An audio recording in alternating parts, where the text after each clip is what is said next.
this video, I'm going to talk about how to avoid or prevent business overwhelm.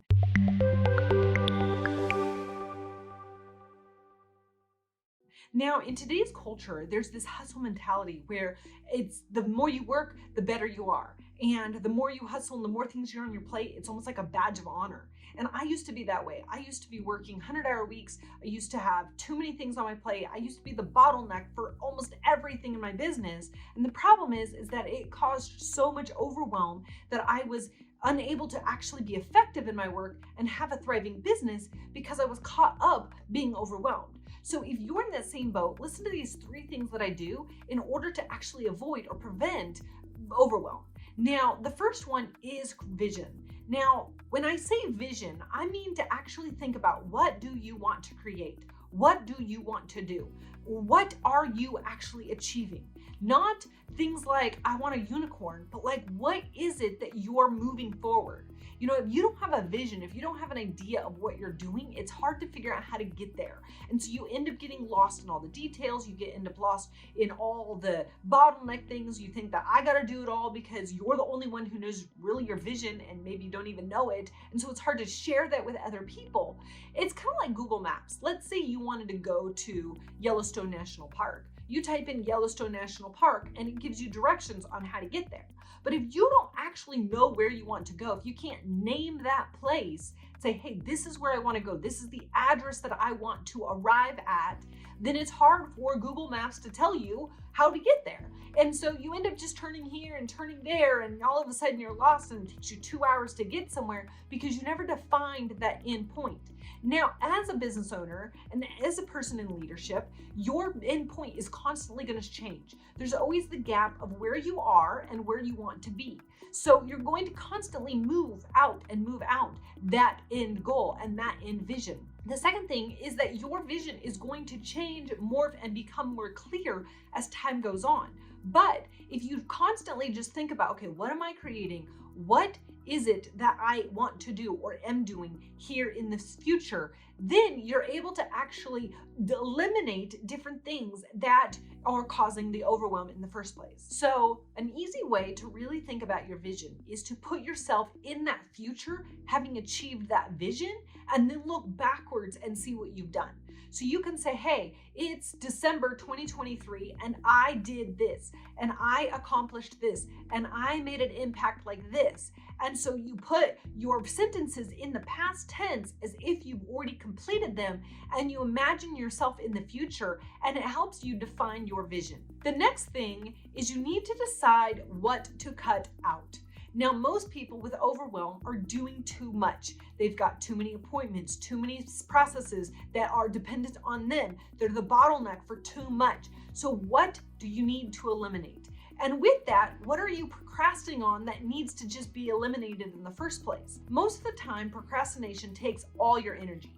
And so then you have nothing left for everything else. So look and see what you're procrastinating on and decide, is this going to be important for achieving my vision, or do I just need to eliminate it 100%?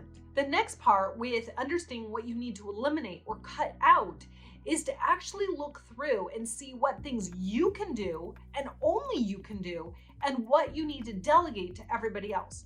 Just because something needs to be cut doesn't mean it needs to be cut completely. Maybe it is an important task, but maybe somebody else needs to do it and you're holding on to too much. And maybe you need to share that vision with somebody else so that they understand how to do it. Here's a tip. If you have a bunch of things on your to-do list, see what items only take 5 minutes or less. Clump them all together and say, okay, I have 3 items that should take me no longer than 5 minutes a piece, so that's 15 minutes. Set a timer for 15 minutes and get every single one of those things done.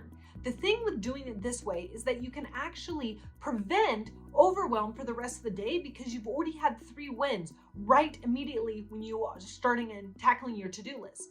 So it's an easy way of having a win, getting your energy up so that way you can accomplish other things on your list, and you've already done the things that are probably been there for way too long and they've only going to take 5 minutes. Along with this too is maybe you don't need to cut anything, but maybe you need to just not do certain things. So not to commit to certain things. So for me, I try not to have company back to back in a week. it makes it too difficult to get everything ready to go, all the dishes done, the next meal ready to go, and that type of thing. So I make this don't list. I don't have company back to back. Now, if I host company one night and I go to somebody else's house the next night, then that's a different story, but I don't host 2 nights in a row. I also don't host more than 2 times in a week because it ends up crowding out my family time, and family is very important to me. So I create this don't list. I don't do certain things. I don't do this. I don't plan too much. So that way I prevent overwhelm in the first place. Now, the third thing that you need to do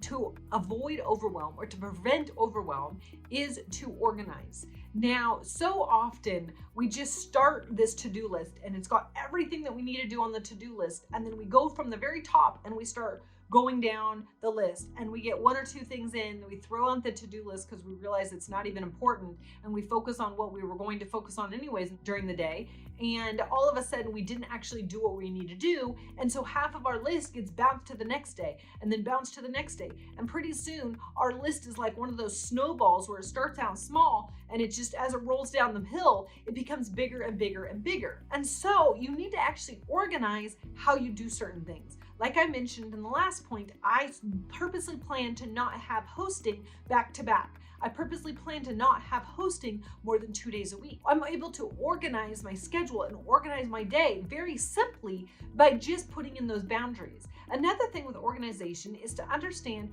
what you need to do when you need to do it. And this is very important because if you actually put a date and a time of when you're going to do something, it's more than likely going to get done. So the way I like to organize my day is I like to get up and do everything that's going to help me have a successful day. So I have an amazing morning routine. From there, I work with my kids, play with them, do school with them, get them off to school if it's a school day. We do a homeschool hybrid program. So there's different things that I do with my family. And then when the house is quiet, the kids are napping, then I focus on the most important thing that I need to get done. And when I focus on that, everything else falls into place. From there, I usually set that timer for, the 15, 20 minutes to just knock off a ton of things off my list. And you'd be amazed when you set a timer and you actually get things done in 5, 10, 15-minute increments, then you will be so energized with how you're accomplishing your day and accomplishing everything on your to-do list that it's much easier to tackle things that are a little bit harder. The next thing with organization is to make sure that your to-do list is not scattered everywhere. Most people have like an app on their phone and they have the back of an envelope with a few things that they need from the grocery store, and they have this to-do list that they wrote in the morning when they had a few moments, and then they have, my mom would even write notes on her hand, and so all of a sudden their to-do list or all the things that they need to get done are scattered everywhere, and it's very unorganized. The same thing goes with calendars. Most people have 2 calendars, sometimes 3 or 4, and it's fine if it's all using the same system. But when I say most people have 2 calendars, they have a paper calendar, and then I even know some people who have a paper calendar at home, a little book calendar in their purse, and then they have their online calendar that is digitized. And so what happens is then you very easily overbook yourself because you can't see everything that you're doing. And so they're like, oh wait, I'm gonna commit to that, but I need to go check my other 2 calendars to see if I can do that. And you end up overwhelming yourself and creating extra steps for yourself that are unnecessary. Decide one place you're gonna have all your events and everything. And when you actually organize things that way, then it's much easier to look at it and be like, I'm overcommitting to myself this week. I'm going to cut things out. Or I'm not going to say yes to that because I'm already saying yes to other things. And so when you can see it all, you can actually prevent overwhelm. If any of these tips helped you, please click the link and subscribe to this channel. And I always put out a new video every week helping you systematize your business, or you can click the link below to schedule a call with me to see how I can help you systematize your business to help you gain freedom. I'll see you in the next video.